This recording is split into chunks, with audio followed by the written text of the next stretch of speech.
함께 보실 말씀은 스가랴서 1장 1절에서 6절 말씀입니다.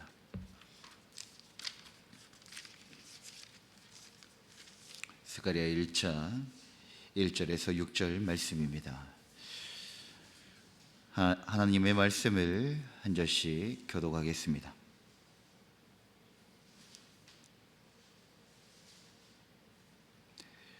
다리오 왕 제2년 8째 달에 여호와의 말씀이 이또의 손자 베레가의 아들 선지자 스가랴에게 임하니라. 이르시되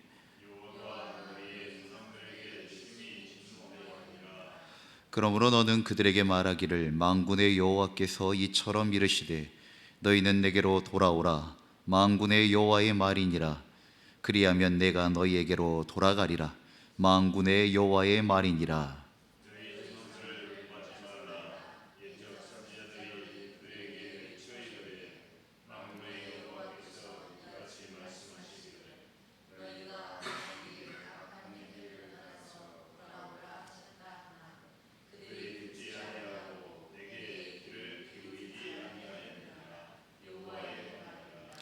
너희 조상들이 어디 있느냐? 또 선지자들이 영원히 살겠느냐?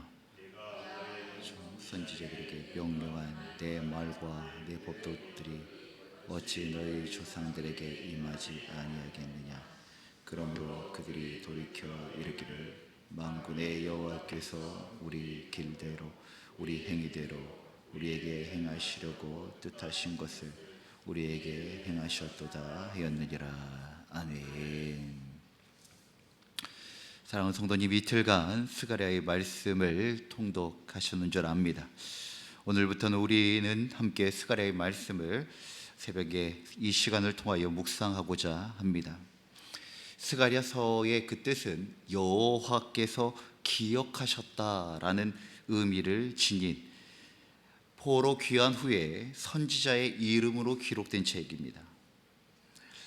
주전 722년 그리고 또 주전 587년에 각각 일어난 북이스라엘과 남유다의 왕궁은 멸망과 포로됨을, 이 사건은 구약 성경에 정말 깊이 각인을 남긴 재앙이었습니다.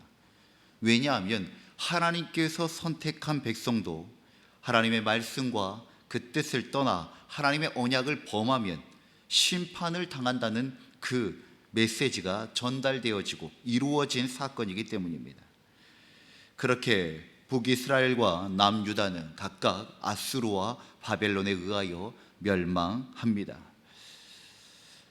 유다가 멸망하기 전에 에레미야는 여호와께서 그 백성에게 바벨론 왕 느부갓네살을 통하여서 70년의 포로기를 계획하셨다라고 선포합니다.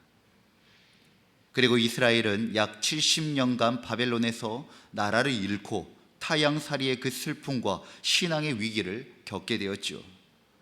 그러나 하나님은 은혜를 통하여 고레스 왕 때 칙령에 따라 일부 백성들이 예루살렘으로 돌아올 수 있게 되었습니다. 그들은 다시 돌아온 후에 가장 무엇을 먼저 계획하였는가? 그것은 바로 무너진 성전을 재건하려고 했던 것입니다. 무너진 성전을 재건하고 신앙과 공동체를 다시 세우려 했습니다. 아주 좋은 의도였죠. 그러나 그 현실은 너무나도 험난하였습니다. 왜냐하면 여전히 여러 가지 많은 문제들이 있었기 때문인 것입니다. 외적으로는 성전 재건이 더디게 진행됩니다. 빨리빨리 회복되면 좋겠는데 그것이 너무 더디다라는 것입니다. 그리고 주변 민족들의 방해와 경제적 어려움들이 계속 이어졌습니다. 계획은 하였지만 그 계획이 이루어지는데 여러 가지 어려움들이 있었다는 겁니다. 그런데 무엇보다도 가장 힘든 것은 백성들의 마음이 점점 식어져 가고 있었습니다.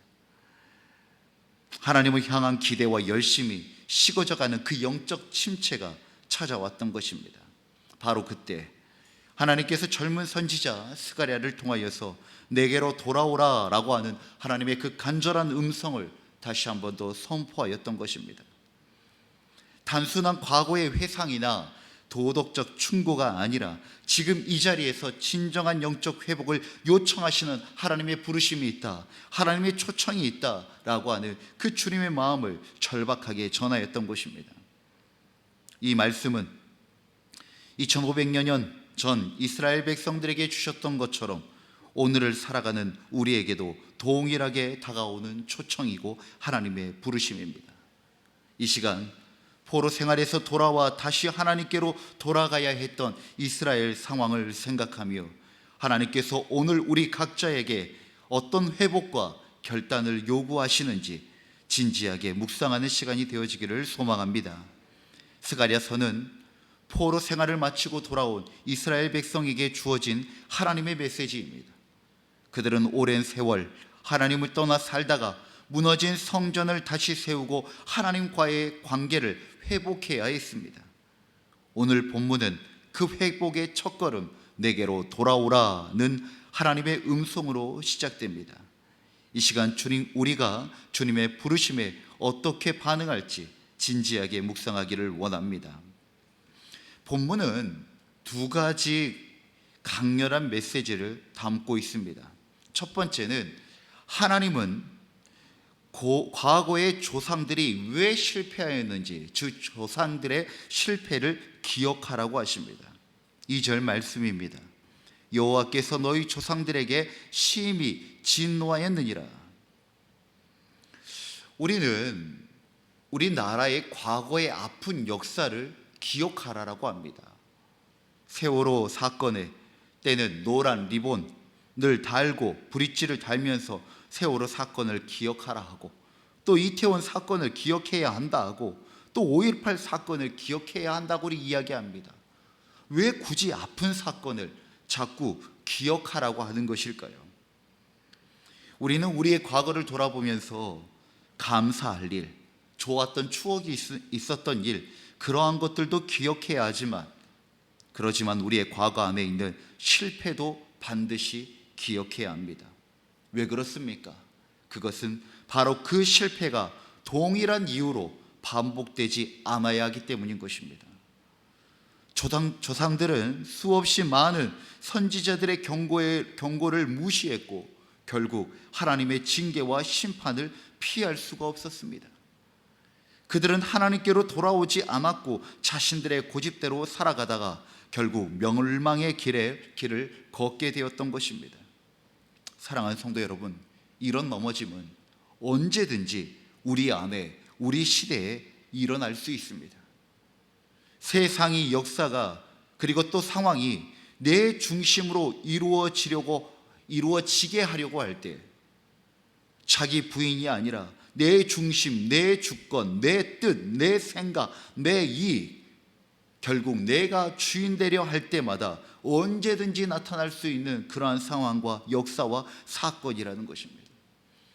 우리 안에 죽는 듯 하지만 끝까지 죽지 않으려고 하는, 내가 주인 되려고 하는 그 죄의 기질과 죄의 성향들이 어느 순간에 다시 나의 뜻대로, 나의 원대로, 내 이익을 위하여서 모든 것들을 움직이려고 하는 그러한 기질들이 살아나려고 한다는 것입니다.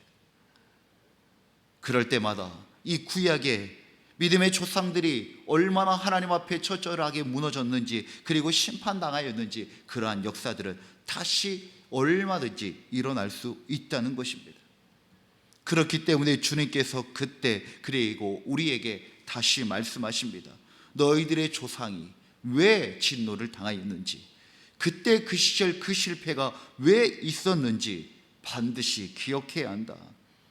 그 말씀은 우리에게 반복되는 실수를 경계하라고 말씀하고 있는 것입니다. 신앙의 길에서 우리가 자주 빠지는 함정이 있습니다. 꼭 사람마다 자주 넘어지는 지점이 있습니다. 이전 세대의 실패를 교훈 삼지 않고 다시 반복될 때가 있습니다. 사람마다 다릅니다. 그런데 왜 그렇습니까? 우리가 그 영역에서 우리가 연약하기 때문입니다. 돈에 넘어지는 자들은 꼭 돈에 또 넘어집니다. 사람의 관계로 넘어지는 자들은 또 사람의 관계로 넘어집니다. 우리의 연약함을 여지없이 치고 들어오는 그 사단의 전략과 계략들이 존재한다는 것입니다. 우리는 그 과거를 기억해야 하고 반복된 실수가 있지 않도록 특히 그 영역에서 하나님 앞에 깨어 있어야 한다는 것입니다. 하나님은 오늘도 말씀하십니다. 너희는 내게로 돌아오라. 그리하면 내가 너희에게로 돌아가리라 라고 3절 말씀에 말씀하십니다. 하나님의 부르심에는 조건이 없습니다. 다 한 가지입니다. 돌이키는 자, 회개하는 자에게는 언제든지 다시 돌아오시는 하나님이십니다. 사실 하나님이 돌아온다라고 하는 표현보다도 하나님은 항상 그 자리에 계신 것입니다. 그러다 보니 다시 우리가 주님을 향하여 돌아올 때 우리는 그 주님께서 항상 우리에게 준비하시는 그 은혜를 누릴 수 있다는 것입니다. 청년부를 섬겼을 때 참 믿음 생활 잘하는 청년이 어느 순간에 자신의 삶 가운데 방황하는 그런 모습들이 있었습니다. 그 청년에게 권면했던 이야기가 있습니다. 너무 멀리 가지 말아라. 너무 멀리 가지 말아라. 맴돌더라도 속히 빨리 하나님께 돌아오라. 멀리 가버리면 돌아오기가 힘들다라고 하는 그런 말씀으로 권면한 적이 있습니다. 우리는 넘어질 수 있습니다. 또 때로는 유혹과 시험 가운데 좌절하고 또 시험 당하여 주님의 곁을 멀리할 때도 있습니다. 그러나 사랑하는 성도 여러분, 너무 멀리 가지 마십시오. 그리고 하나님과 멀어졌다는 것을 인지하는 그 순간 속히 주님께로 돌아오시길 바랍니다. 그때마다 넓은 품으로 우리를 맞이하고 계시는 주님의 그 사랑과 은혜가 여전히 우리에게 아직 살아있다는 것을 기억하시고 주님의 그 깊은 품 안에, 넓은 품 안에 살아가는 우리가 되어지기를 간절히 소망합니다. 사랑이 깊으신 주님은 우리가 진심으로 마음을 돌이킬 때 즉시 그 자리로 찾아오시는 주님이십니다. 오늘 이 본문은 우리의 삶에 어떻게 적용할 수 있을까요? 첫 번째는 내게로 돌아오라는 그 말씀은 단지 형식적인 예배나 종교적 행위가 아니라 마음 깊은 곳에서 하나님을 찾으라고 하는 요청인 것입니다. 삶의 전환기입니다. 가치의 변환입니다. 우리는 바쁜 일상과 반복되는 죄 가운데 어느새 하나님과의 거리를 멀어질 때가 있다는 것입니다. 우리 청년들과 묵상하는 삶에 대하여서 2박 3일 동안 함께 나누었습니다. 하나님의 말씀을 묵상할 때 가장 첫 번째의 필요한 준비가 있습니다. 무엇이냐면 멈춰섬입니다. 멈춤이 있어야 됩니다. 우리는 바쁜 일상을 살아가지요. 시간이 널널해가지고 묵상하는 사람 아무도 없습니다. 그런데 분주한 삶, 바쁜 삶, 그렇게 치열하게 살아가다 보면 우리의 삶이 어떻게 되는 줄 아십니까? 내 감정대로, 내 뜻대로 살아가게 된다는 것입니다. 내가 원하는 대로, 내 감정대로 바쁘고 분주한 삶을 살아갈 때 그렇게 되어지는데, 우리가 그럴 때마다 의도적으로 해야 될 것이 있습니다. 멈춰서는 것입니다. 우리의 삶에, 우리의 하루에 단 10분만이라도 멈춰서서 하나님 앞에 나아가는 그 시간들이 있어야 한다는 것입니다. 사랑하는 성도 여러분, 멈춤은 가장 거룩한 저항입니다.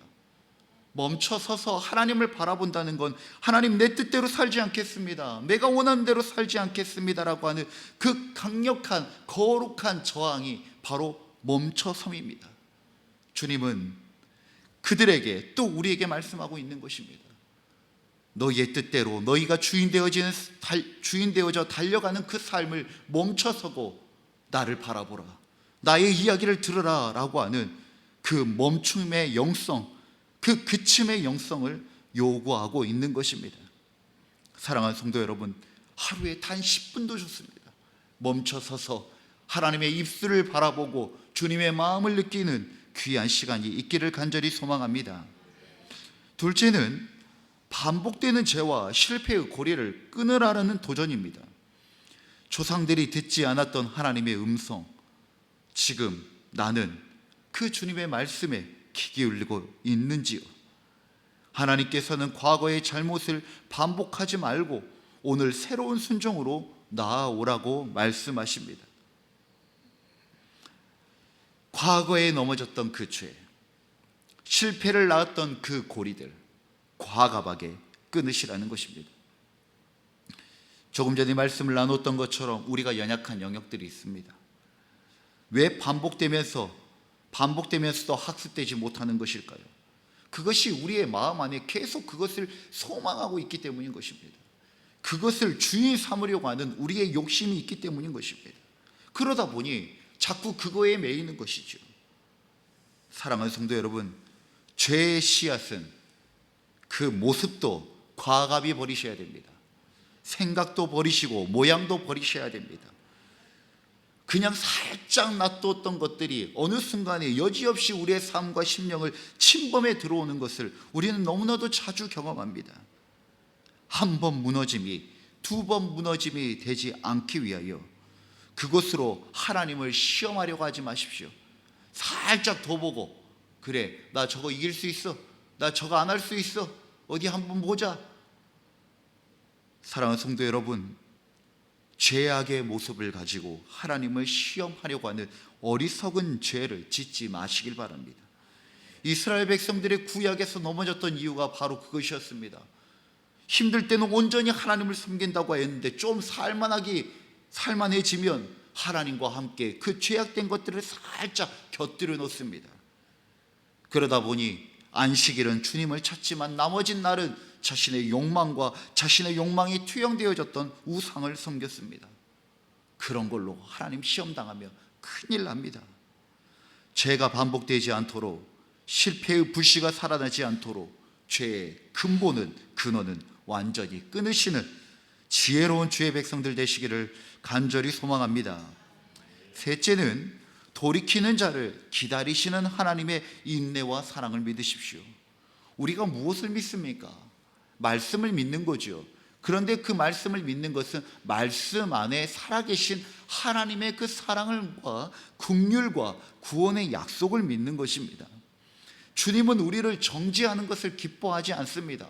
마지막 때에 정죄하시지요. 주님은 우리를 정죄하기보다 끝까지 기다리시고 참으시고 인내하시고 자비로우신 그 주님의 성품으로 다시 품으시는 것이 주님의 마음이고 본뜻이라는 것입니다. 돌이키는 자에게 기다리시는 그 아버지의 인내와 사랑을 신뢰하고 믿으시기를 간절히 소망합니다.